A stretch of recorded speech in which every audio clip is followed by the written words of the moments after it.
नमस्कार आदाब दोस्तों, मैं साइमुल हसन। इस समय हमारे साथ मौजूद हैं ओपी राजभर और इनकी जो संविधान यात्रा चल रही है और जानते हैं। स्वागत है चैनल में सर हमारे आपका। Thank you sir. सर, जो संविधान यात्रा आपकी चल रही है, इसका मकसद क्या है?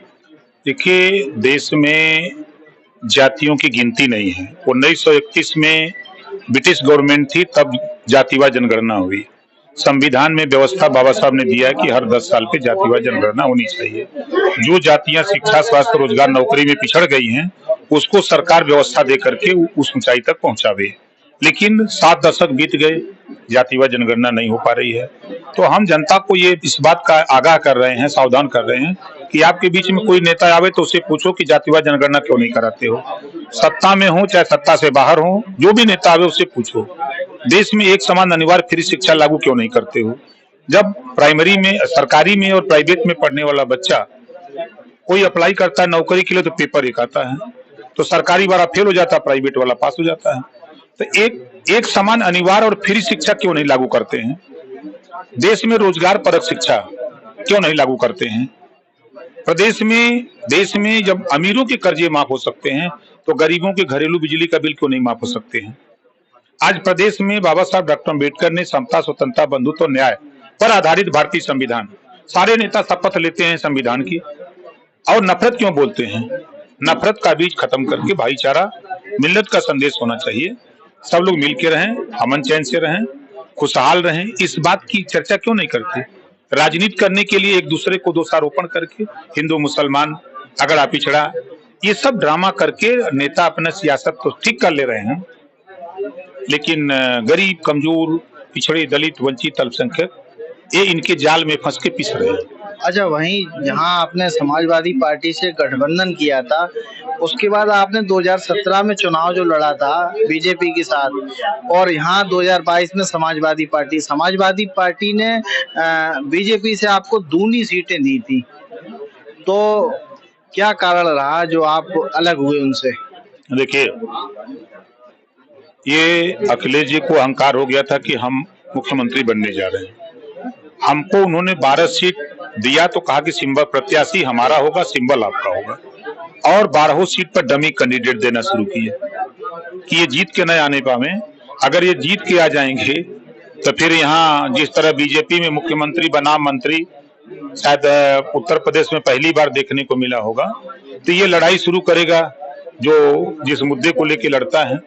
इस नाते तो 12 सीट तो दिए जरूर, लेकिन प्रत्याशी वही दे दिए, तो डमी कैंडिडेट दे दिए, वो तो 12 खुद हार गए।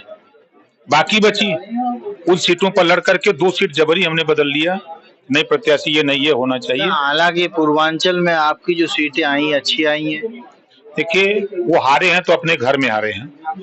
पूर्वांचल में अंबेडकर नगर, आजमगढ़, गाजीपुर, मऊ, बलिया, देवरिया, बस्ती, संत कबीर नगर, कई जिलों में बीजेपी का खाता नहीं खुला, और हारे भी ये लोग तो कहीं 4000, 3000, 5000, 8000 से, अपनी गलती से। सवेरे मौर्या जी के टिकट, दोपहरे जौनतौन चौहान जी के टिकट, और संझा के पंडित जी के टिकट, तो कैसे जीतेंगे। सैकड़ों सीट पर तो यही खेल किए। तो इसका एक बुरा असर, डिसीजन हो गया कि फला को लड़ाना है तो लड़ाओ फला को, आप 100 बार सोच करके टिकट फाइनल करो। लेकिन वो किसी की बात मानते नहीं थे। अब नहीं, आप चले गए, समझा दिए तो ठीक है, आपका फाइनल हो गया, हम चले गए, हम समझा दिए तो हमारा फाइनल, फिर तीसरा गया तो उसका फाइनल। तो जिस तरीके से आपकी अभी डिप्टी सीएम पाठक जी से मुलाकात हुई थी, कि इस मुलाकात को किस नजर से देखा जाए? देखिए, हमारा उनका, जब वो बसपा में थे तो हम भी बसपा में थे, हम सरकार में शामिल हुए बीजेपी गवर्नमेंट में तो वो भी मंत्री थे, हम भी मंत्री थे, हमारा उनका संबंध है। और संबंध में हमारी पार्टी के एक नेता हैं, उन्होंने, उनका विद्यालय है, हॉस्पिटल खोले, उन्होंने कहा कि उद्घाटन अगर कोई मिनिस्टर कर दे। हमने उनसे कहा तो उन्होंने कहा कि ठीक है, चलेंगे। वो कोई पार्टी का मंच नहीं था, बल्कि वो हॉस्पिटल के उद्घाटन करने का एक मंच बना था, जहां गरीब, कमजोर फ्री में इलाज करने की बात तय हुई थी। जो हॉस्पिटल खोले हैं उस आधार पे हम उनको लेके गए थे। हम अपनी पार्टी, उनका अपनी पार्टी, और हम लोग सावधान रथ यात्रा लेके जो निकले हैं। हम 25 करोड़ आबादी में अपना संगठन मजबूत कर रहे हैं, संगठन बना रहे हैं, और ये कटु सत्य है कि देश में प्रदेश में चुनाव गठबंधन से हो रहे हैं। प्रदेश में गठबंधन की सरकार, देश में 50 दलों की सरकार, भारतीय जनता पार्टी जो बड़ी पार्टी है वो 50 दल से गठबंधन, तो 24 आएगा तो देखा जाएगा क्या होगा। क्या माना जाए ओपी राजभर गठबंधन के साथ बीजेपी के साथ एनडीए के साथ जाना चाहेंगे? नहीं नहीं, देखिए कोई मानता नहीं था कि बसपा सपा एक होंगे, कोई मानता नहीं था कि लालू जी और नीतीश जी एक होंगे, दोनों के बयान पर। कोई नहीं मानता था कि बीजेपी और नीतीश एक साथ होंगे, कोई मानता नहीं था कि भारतीय जनता पार्टी और पीडीपी कश्मीर में